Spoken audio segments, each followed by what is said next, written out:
काला साया। यूं तो बनारस घाट अपनी खूबसूरती के लिए बहुत प्रचलित है, पर घाट के किनारे कई राज लिए बैठे हैं। ये कहानी शुरू होती है बनारस के घाट के पास बने ममता निवास से, जहां प्रिया लाल जोड़े में ममता के घर उसकी बहू बनकर आती है। आओ आओ बहू, घर को अपने पैरों से पवित्र करो। ममता घर की दहलीज पार कर ही रही होती है कि अचानक एक बहुत गंदी सी बास पूरे घर में फैल जाती है।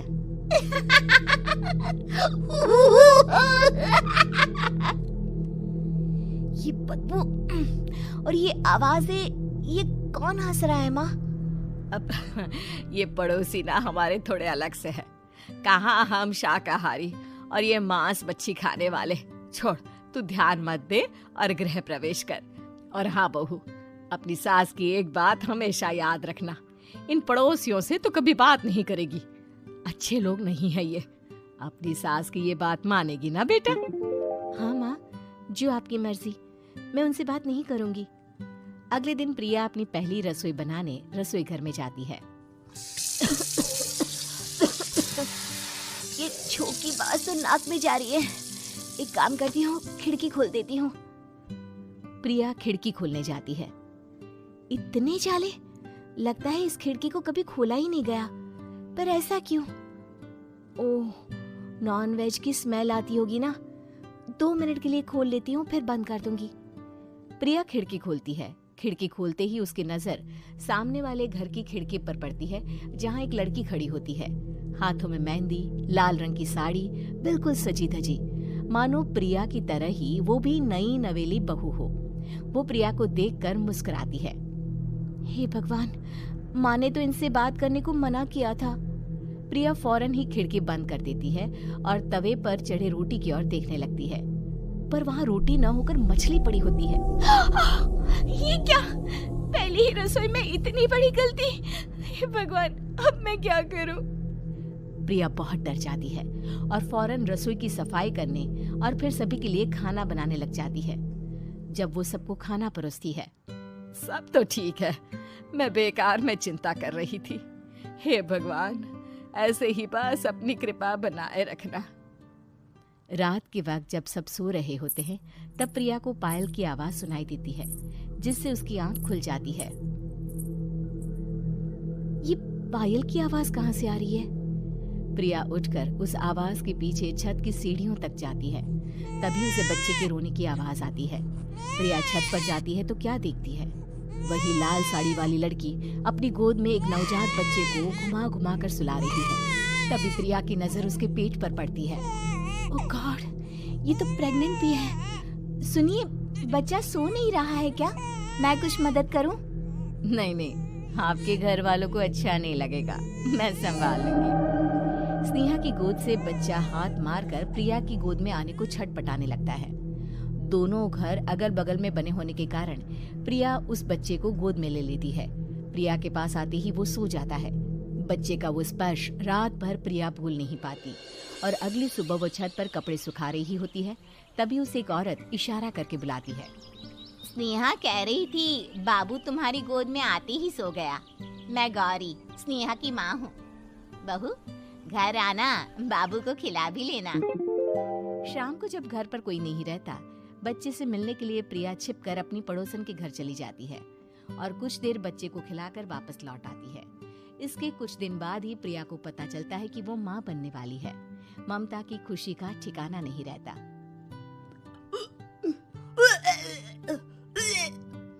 माँ जी, पता नहीं क्यों उल्टी आ रही है।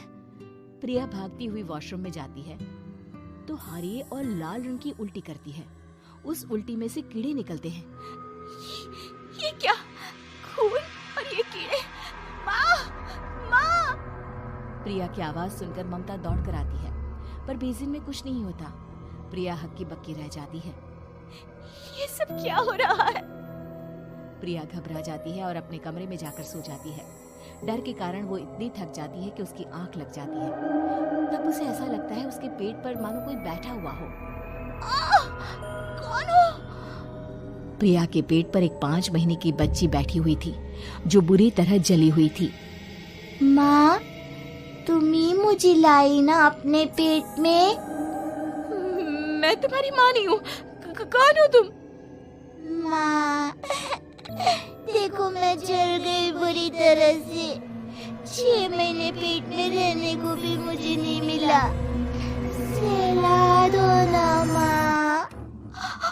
बचाओ, बचाओ, माँ। ममता दौड़कर कमरे में आती है। प्रिया की बातें सुनकर वो सब समझ जाती है। तू कहीं बगल वाले घर में तो नहीं जाकर आई ना बहू? मुझे माफ कर दो, मैं गई थी माँ। उस घर में सब मरे हुए हैं बहू। कई साल पहले स्नेहा उस घर में बहू बनकर आई थी। कुछ ही दिन में वो एक बच्चे को जन्म देने वाली थी। पूरा घर बच्चे के आने की खुशी में खोया था कि एक दिन अचानक उस घर में आग लग गई। सब बुरी तरह जलकर मर गए। गौरी आज भी दादी बनने का इंतजार कर रही है और इसीलिए स्नेहा ने अपना अजन्मा बच्चा तुम्हारी कोख में डाल दिया। ममता ये कह रही होती है कि पीछे से उसके पैरों को एक बच्चा पकड़ लेता है। दादी, दादी। माँ, स्नेहा की गोद में यही बच्चा था। ये बच्चा कौन है फिर? तेरी मौत है। तेरी भी दादी। जिस चीज का ममता को डर था वही हो गया। ममता निवास के ऊपर मौत ने चादर बिछा दी थी। प्रिया का पेट ऐसे बढ़ जाता है मानो 9 महीने का हो। 2 हाथ उसके पेट से बाहर निकलते हैं। बहू, संतोष को फोन कर, किसी पंडित जी को बुला बहू। प्रिया का पति भागता हुआ घर आता है। ये तो होना ही था माँ। तेरा पाप तेरे सामने आ गया तो तू सह नहीं पा रही है। स्नेहा घर में आग लगी नहीं थी, माँ ने लगाई थी प्रॉपर्टी की लालच में। और वो बच्चा मेरी पहली पत्नी का बच्चा है, मेरा बेटा, जो कि उस आग की चपेट का शिकार हो गया था। मैंने तुमसे ये सब माँ के कहने पर छुपाया था। मुझे माफ कर दो प्रिया। तुम अगर चाहो तो यहाँ से जा सकती हो। मैं तुम्हें किसी भी बंधन में रखना नहीं चाहता। मेरी शादी हुई है आपसे, मैं आपको छोड़ नहीं सकती, पर उससे पहले हमें स्नेहा, उसकी माँ और बच्चे की आत्मा की शांति करवानी होगी। संतोष और ममता गौरी के घर जाते हैं। अंदर सब कुछ जला हुआ होता है। जमीन पर जली हुई लाशें बिखरी हुई थी। ममता रो रो कर अपने करने की माफी गौरी से मांगती है। प्रिया स्नेहा के घर वालों का अंतिम संस्कार करवा देती है और ममता निवास फिर से आत्माओं के साए से मुक्त। मेरा नाम है हरिया, मैं काम करता हूँ बहुत बढ़िया, खाता हूँ खाना और रोज गाता हूँ गाना। अरे यार, आज तो बहुत देर हो गई। इस खतरनाक जंगल को देखकर तो मेरे हाथ पैर ठंडे हो गए हैं। अगर मैं वक्त पर गांव नहीं पहुंचा तो मालिक बहुत नाराज हो जाएंगे। तभी हरिया को एक आवाज सुनाई देती है। सुनिए हरु जी। अरे, ये आवाज किसने दी? तभी हरिया को सामने कुछ दूर एक औरत खड़ी दिखाई देती है। अरे भाई, ये औरत अकेली इतनी रात को इस जंगल में क्या कर रही है? चलकर पूछना पड़ेगा। फिर हरिया अपनी बैलगाड़ी उस औरत के सामने लाकर रोक देता है और उससे पूछता है। अरे सुनिए, आप इतनी रात को इस खतरनाक जंगल में अकेली क्या कर रही हैं? तभी वो औरत मीठी आवाज में कहती है। अरे हरु जी, आप आ गए। मैं कब से आपका इंतजार कर रही थी। वैसे तो यहाँ से काफी लोग गुजर चुके हैं, लेकिन मैं खास आपका इंतजार कर रही थी। अच्छा, तुम सच कह रही हो? मुझे तो यकीन नहीं हो रहा है। वो क्या है ना, आज तक किसी ने मुझसे इतने प्यार से बात नहीं की। हाँ हाँ हरु जी, मैं सच कह रही हूँ। अब देर मत करिए और जल्दी से मुझे मेरे घर तक छोड़ दीजिए। हाँ हाँ, कौन सी बड़ी बात है, अभी छोड़ देता हूँ। आप मेरे पीछे बैलगाड़ी में बैठ जाइए और मुझे रास्ता बताते चलिए। फिर वो औरत हरिया की बैलगाड़ी में बैठ जाती है और हरिया बैलगाड़ी हाँकता हुआ आगे चल पड़ता है। फिर उस औरत के बताए हुए रास्ते पर चलते चलते हरिया बैलगाड़ी लेकर एक काली गुफा के आगे आकर रुक जाता है। हरिया उस औरत से पूछता है, हाँ देवी जी, आपका घर कहाँ है? यहाँ तो एक गुफा के अलावा और कुछ नहीं है। तभी अचानक वो औरत हवा में उड़ने लगती है। देखते ही देखते उसका सुंदर रूप एक डरावनी चुड़ैल में बदल जाता है और वो जोर जोर से हंसती है। अरे तू तो एक नंबर का बेवकूफ निकला। तू तो बड़ी आसानी से मेरी बातों में आ गया। अरे मर गया रे, ये तो एक चुड़ैल है। हे भगवान बचा ले, ये तो बड़ी डरावनी दिखाई दे रही है। और फिर अगले ही पल हरिया की बैलगाड़ी में रखा सारा सामान हवा में उड़ता हुआ उस काली गुफा के अंदर चला जाता है और वो चुड़ैल भी उस गुफा के अंदर जाकर कहीं गायब हो जाती है। हरिया ये नजारा देख बुरी तरह घबरा और परेशान हो जाता है। अरे ये चुड़ैल तो मेरा सारा सामान लेकर गुफा में गायब हो गई। अब क्या होगा?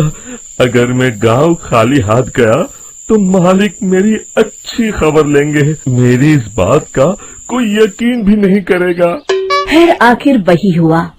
हरिया के मालिक चंपक सेठ को हरिया की किसी भी बात पर रत्ती भर भी यकीन नहीं हुआ। चंपक सेठ को लगा हरिया झूठ बोल रहा है और उसने ही लालच में आकर सारा सामान हड़प कर लिया है। फिर हरिया को बेईमान समझकर चंपक सेठ उसे काम से निकाल देता है। अगले दिन अपनी दुकान में परेशान बैठा चंपक सेठ गुस्से में बड़बड़ाता है, अरे दुकान में तो सामान बिल्कुल भी नहीं है। अब मुझे ही शहर जाकर सामान लाना होगा। फिर वो अपनी बैलगाड़ी लेकर शहर चला जाता है। शहर से सामान लेकर जब चंपक सेठ वापस गांव लौट रहा होता है, तभी उसे एक आवाज सुनाई देती है, चंपक जी, ओ चंपक जी। अरे ये तो कोई मेरा नाम लेकर मुझे पुकार रहा है। फिर उस रास्ते में वही औरत खड़ी दिखाई देती है। फिर क्या था, हरिया की तरह चंपक सेठ भी उस औरत के पास अपनी बैलगाड़ी लेकर जाता है और वो भी उसकी चिकनी चुपड़ी बातों के मुंह जाल में फंस जाता है। फिर चुड़ैल उसे भी अपनी गुफा तक ले जाती है और उसका सारा सामान लेकर गुफा में गायब हो जाती है। बेचारा चंपक सेठ लाचार होकर खाली हाथ गांव लौट आता है। फिर ये उस जंगल में रोज की बात हो जाती है। जो कोई भी शहर से कुछ लेकर गांव की तरफ लौटता, वो चुड़ैल उसे बेवकूफ बनाकर उसका सारा सामान लेकर गुफा में गायब हो जाती। एक दिन हरिया एक लकड़हारे को उसी जंगल की तरफ जाते हुए देखता है। फिर हरिया उसे रोकते हुए कहता है, अरे भाई, क्यों अपनी मौत को दावत दे रहे हो? मेरी बात मानो, आगे जंगल में मत जाओ। वहाँ एक बड़ी भयानक चुड़ैल रहती है। लकड़हारा हरिया की बातों को नजरअंदाज करते हुए कहता है, अरे भाई, मुझे पहले ही बहुत देर हो चुकी है, मुझे जाने दो भाई। शाम तक लकड़ियाँ काट कर शहर के बाजार में बेचना है। तुम अपनी ये कहानी किसी फुर्सत में बैठे इंसान को सुनाओ, मैं तो चला। इतना कहकर लकड़हारा वहाँ से आगे जंगल की तरफ चला जाता है। फिर अगले दिन गांव के मुखिया के घर के बाहर बहुत सारे लोग जमा हो जाते हैं। तभी हाथ में कुल्हाड़ी लिए खड़ा लकड़हारा कहता है, अरे मुखिया जी, अब आप ही हमें बचाइए उस जंगल वाली चुड़ैल से। हमारा सारा काम तो शहर से ही होता है। अरे मुखिया जी, उस चुड़ैल की वजह से तो मैं पूरी तरह बर्बाद हो गया हूँ। हम सबको मिलकर उस चुड़ैल का कोई इलाज करना पड़ेगा। तभी भीड़ में खड़ा बीरा कहता है, आप लोग चिंता मत करिए, कल से वो चुड़ैल किसी को नहीं लूट पाएगी। मेरे पास एक बहुत अच्छी तरकीब है। तभी चंपक सेठ उसका मजाक उड़ाते हुए कहता है, अरे तेरा नाम बीरा है तो क्या हुआ? तूने अभी उस चुड़ैल को देखा नहीं है? जाकर अपना काम कर, बड़ा आया। तब मुखिया जी कहते हैं, नहीं चंपक सेठ, मुझे लगता है हमें इस लड़के को एक मौका देना चाहिए। फिर सभी गांव वाले मुखिया जी की बातों से सहमत हो जाते हैं और वीरा शाम को एक बैलगाड़ी में कुछ सामान लादकर उस जंगल की ओर चल देता है। वीरा, ओ वीरा, कहाँ जा रहा है? तभी वीरा मुड़ के देखता है, वही चुड़ैल एक औरत के रूप में खड़ी है। अरे बहन जी, मैं आपको ही ढूंढ रहा था। देखिए, मैं आपके लिए क्या लाया हूँ। है? अरे वाह, तो खुद मेरे लिए इतना सामान लाया है। तू ही अकेला गांव में समझदार है। जरा देखो, मैं भी खोल के, बड़े भूख लगी है। जैसे ही चुड़ैल उस सामान पर से कपड़ा हटाती है, एक भगवान शिव की तेज रोशनी उसके अंदर मूर्ति से निकलती है और चुड़ैल अपने असली रूप में आकर जलने लगती है। अरे मैं जल रही हूँ, बचाओ! बचाओ! ओम नमः शिवाय! मर गई मैं! देखते ही देखते वो चुड़ैल राख के साथ उड़ जाती है और सभी गांव वाले भी वहां आ जाते हैं। शिक्षा बुराई पे सदा अच्छाई की ही जीत होती है।